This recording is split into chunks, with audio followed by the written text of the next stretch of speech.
All right, welcome back into Students United Peacefully Radio, right here on 88.3 The Dog, a special edition of the show. I am humbled, honored to have Gerald Celente of the Trends Research Institute. Gerald is world-renowned for his expertise in the trends going on currently worldwide, economically, financially. Well, they're pretty much one and the same. Health concerns, natural foods. This Gerald does everything.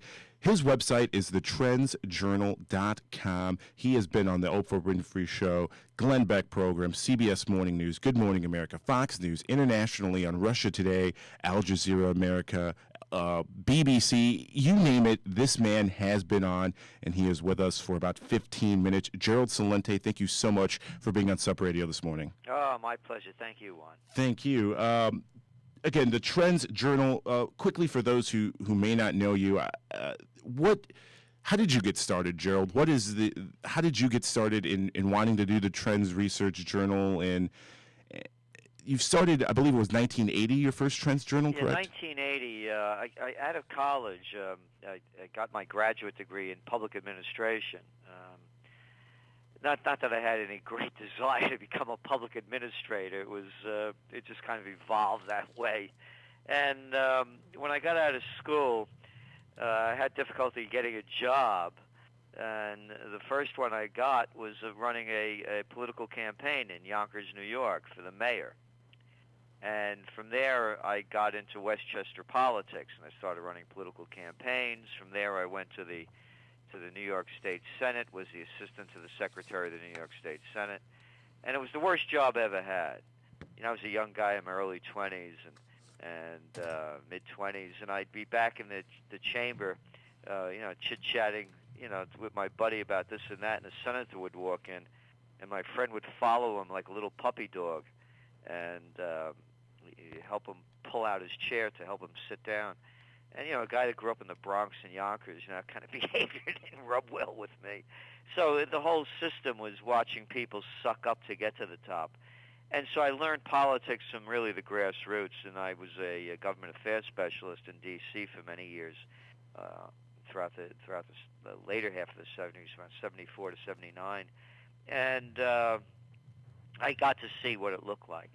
And that gave me the inside track. And then I started playing the gold market back in the late 70s because I could see what was going on with the inflation and the devaluation of the dollar in essence, and the wars going on and instigating with Iran. And I made enough money to leave my job. And I realized that no one taught people how to look at events for what they are and to forecast where it would lead us. You don't learn it in school. You don't have a trend forecasting, real trend forecasting, if any at all, in your universities. Show me one. Harvard, Princeton, Yale? No.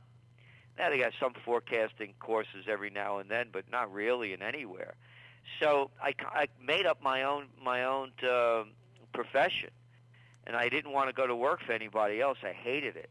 I got a boss that was really, the kind of guy that I remember back in the Senate days, just a suck up and a brown nose to the board of directors, and that wasn't my kind of gig. So I wanted to go off on my own, and I realized that there was no one doing it. There was a guy named John Nesbitt who wrote a book, Megatrends, and that was really about it. And I took it to a much broader level. But the concept behind it all, or the foundation, I should say, is the motto taught to me by my dear father, may his soul rest in peace. And he used to, any time I'd say anything as a young guy, he'd look at me and he'd say in Italian, "Papagallo, parrot." He said, "Stop repeating what everybody else is saying and think for yourself." And I got the message as a young guy. I respected my dad, and I didn't want to be a fool. So anytime I said anything, I made sure I had the facts. So any judgment that I made was factually based, not ideologically. It wasn't what I want, what I wish for, what I hope. It was what is, and that's how I began the career. And what college did for me, economics, what a bunch of baloney that course was, Oh, I remember a guy. I remember his name. It was Tabara, Lebanese, and he said, "We will never have a stock market crash again." This is in the 60s now, and he said, "Because you can't buy on margin like you could before." Come on, and it was just one repeating one platitude after another. But what I did like in college was history and English, and that's, oddly enough, I became a writer, and it's based on not history so much, but the current events that become history. So, and there's people going to college now and going deep into debt. The average college debt now is $25,000. You really have to think twice about what you're doing there.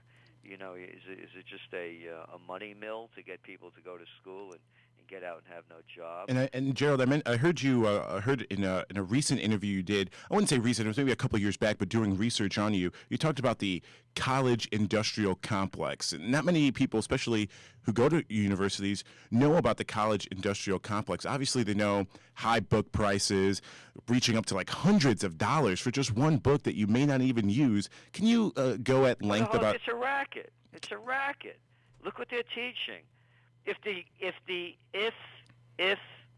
college system was working so well, and they were producing so many highly educated people, you think we'd have the problems that we have in this country now? I don't think so. Whether the college needs a football team, a basketball team, a soccer team, you go to college to learn. It's not a social experiment. I make no bones about it. I went to college because I had to. The draft was on. And it wasn't that I was ideologically opposed to the Vietnam War. I didn't have enough sense then. I just couldn't imagine myself with a lot of weight on my back and a rifle in my hand going through rice paddies and getting shot at. That's why I went to college. I'm grateful I did, because I did learn how to learn when I went there. But, you don't have that luxury anymore. I mean, it was like $2,000 a year when I went, and that included room and board. Yeah, college. It's like buying a new car, especially going to a private university, spending like a high-end car year after year, $30,000-$40,000 to go to these prestigious schools. Getting? As I said, the only reason you go to Harvard, Princeton, or Yale is to get into the club, because that's all this country is. And I'm going to get to that club question in just a little bit. Your latest Trends Journal, the autumn issue, History of the Future, Trends 2012, and you mentioned in there how to think for yourself. I've took some classes. Some professors have really enlightened me and has gotten me to think for myself. My father, as you talked about your father, my father explained to me at a young age, always think before you speak, never be a parrot. I always think about the mockingbird in terms of the mockingbird media. So you mentioned very eloquently in your latest Trends Journal, Autumn Issue 2010, how to think for yourself and how to become a trend forecaster. Some people may think it's pretty hard to be a trends forecaster. You being a trends forecaster, how hard is it to see current events and forecasting for the future? I look back when I began and where I am now. It's a lot different. The writing is different. The forecasts are different. You get to become a great musician by practicing all the time. You have to practice every day, and I practice every day. I practice reading for 4 hours a day. I read every day the Wall Street Journal, the New York Times, the Financial Times. I go online, I read Haaretz, the Israeli newspaper, Al Jazeera, the Arab press. I read the Chinese media, Global Times. I read the Drudge Report. I read Der Spiegel. I read a whole bunch of different international and national publications, only looking for information and looking from them from all different aspects and all different fields. I read about entertainment, I read about health, I read about food, the environment, and it's always making connections between different fields.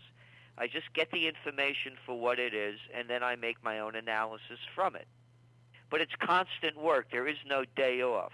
One of my sayings is that if you miss 3 days of trend tracking, 3 days of reading the newspaper, it's like walking in on a second act of a play. For example, following the WikiLeaks. You need to follow that from the very beginning, not now from when they let loose with the Iraq and Afghanistan information. Well, they also they had Army field manuals that they released. I don't know if you saw this morning. When I woke up, I go to the Drudge Report daily. That's my newspaper. I don't get the physical copy, but the digital copy. I always go to the Drudge Report. Julian Assange was arrested. That one of their headlines: Assange arrested under arrest. He didn't wear a condom. And so. You have Interpol going after him. You have the State Department, people calling him a terrorist. But yet, if you think about it, and you mentioned it in some of your previous interviews, if you wanted a transparent government, you have it now with the latest WikiLeaks. Exactly. So that's what those are the kind of things that we write about and look at. But you need to get things from the beginning. The Korean incident, for example. You're going to get one side. So when North and South Korea start going at it, what you do is you go to the world press. Turn on CCTV, the Chinese TV. Get their side of it, Russian TV. So that's the kind of thing that we do. But, going back to colleges and spending money, if you're there for just a liberal arts education and you could afford it, great. But if you're taking business administration and think you're going to be learning something about management, you're out of your mind. You're being sold a bill of goods. That's not how you learn about management. Get a job in a place where you start as an apprentice and work your way through. And if you're going for accounting, that's a different thing. It's a definite skill. A hard science, a definite skill. Sociology, you're wasting your dough. Art history,